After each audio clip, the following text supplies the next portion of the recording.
Hello, I'm Brittany. Welcome to my channel. Today I'm doing something a little different. You're in my kitchen. Normally you're not in my kitchen. Today I will be showing you how we make the best caramel corn you will ever have. This is the way that we have made it in my family for so long. I can't even remember a time before we made it differently. Okay? If you love caramel corn, but you hate the kernels getting stuck in your teeth, well, I've got you. Puff corn. And our personal favorite is Old Dutch. There is other brands out there like the Cheeto brand that I don't know if it's actually called Cheetos. I don't remember the exact name of that brand, but you know, like the Cheetah guy. Those are fine. You can also get like Walmart brand, but personally this has the most in a package, and our family tends to love this flavor. At least I personally found a difference because we've tried all different kinds. And kind of like chocolate chips, some of the best recipes are on the back, mostly of the Nestle Toll House chocolate chips. There is a caramel corn recipe on the back.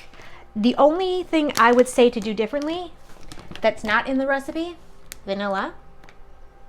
Always add vanilla. I always add it to baking mixes, even if it says not to. It just makes it better. The tools that you will need are, you can see in the back, we have a roasting pan. This is actually for a turkey, but I have to wash it because of where we store it.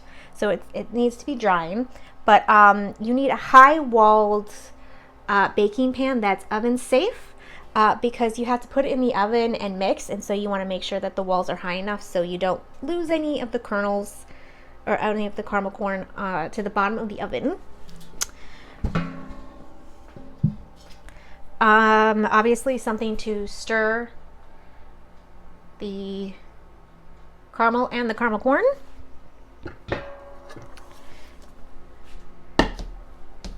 A saucepan because we will be starting on the thing, and this is optional. You can use like wax paper or whatever you have, but personally I find it so much more useful.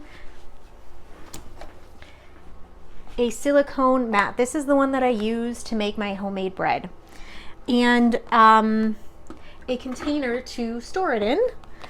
Okay, I'm going to throw my hair up, put on an apron, and wash my hands.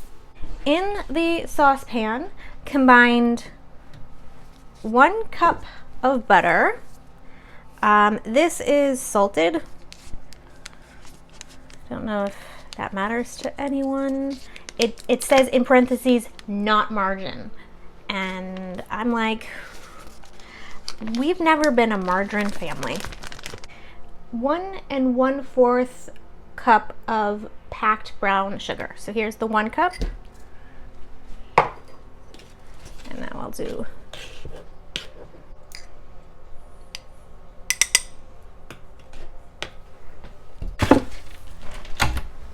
my mom always taught us to put the ingredients away as we use it, so we know that we put it in. And I'm not gonna lie, that's something that's actually saved me when I first started baking. So yeah, okay. And 2/3 cup of light corn syrup.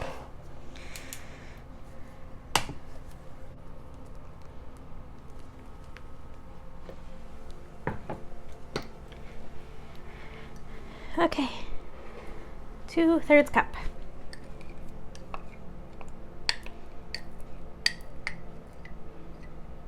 And I like to keep the measuring cup to put what I use to stir in so that it doesn't get anything dirty.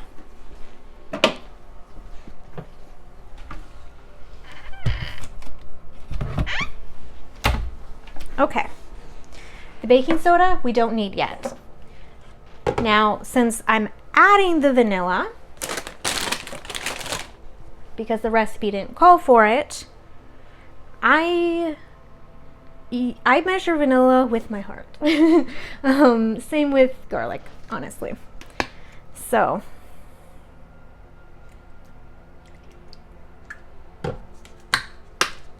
I'd say that's good. All right, medium heat. While that heats up, I am going to get a cloth to take out all of the water.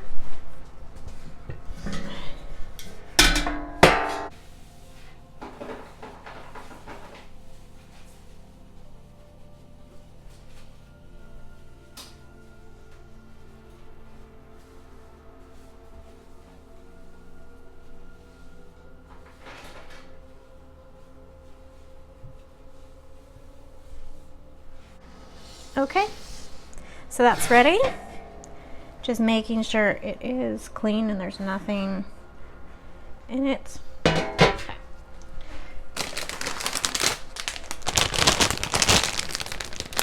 Sorry for the noise. You do want to make sure that everything is prepped and ready to go, because once this is ready, it's a go, go, go.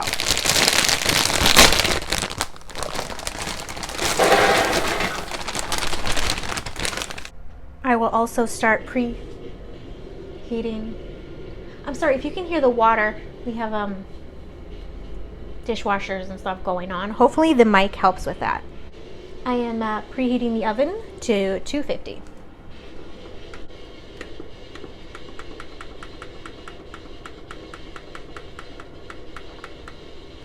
All right, the oven is preheated to 250. Hopefully you can hear me over that noise. This is such an old house.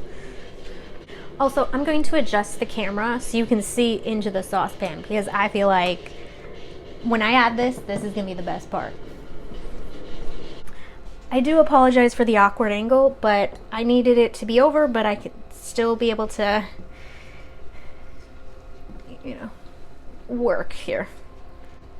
You know when it's done when it's bubbly and melted. Turning off the heat. And time to add the baking soda. 1 teaspoon.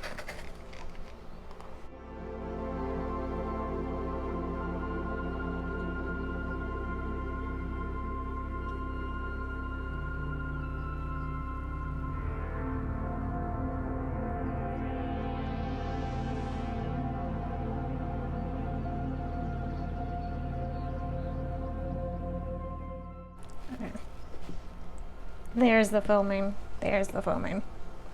It had me worried, because if it doesn't foam, that means something's wrong. Yeah, it's foaming up so much more now. Oh my gosh, I don't know why it took so long. Normally it's instantaneous and it's kind of like a volcano. All right.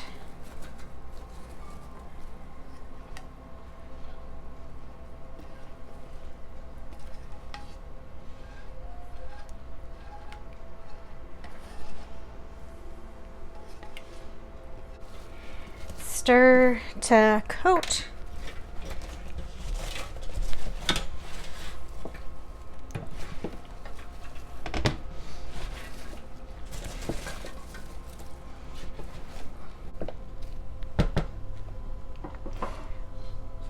All right, this is the most time-consuming labor part.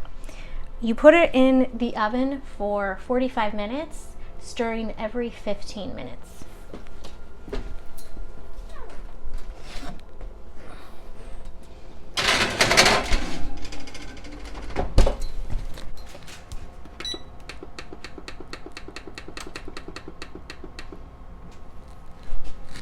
All right, once it's done baking, we'll come back.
All right, let it cool, and then slowly as it's cooling, keep breaking it apart.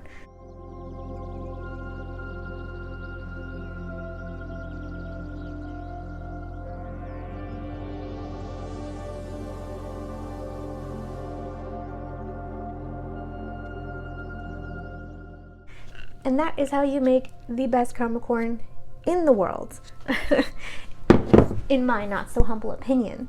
Thank you for watching my video. If you've tried it and you have any opinions on it, please feel free to put them in the comments down below. Thank you for watching, and I hope to see you next time. Bye!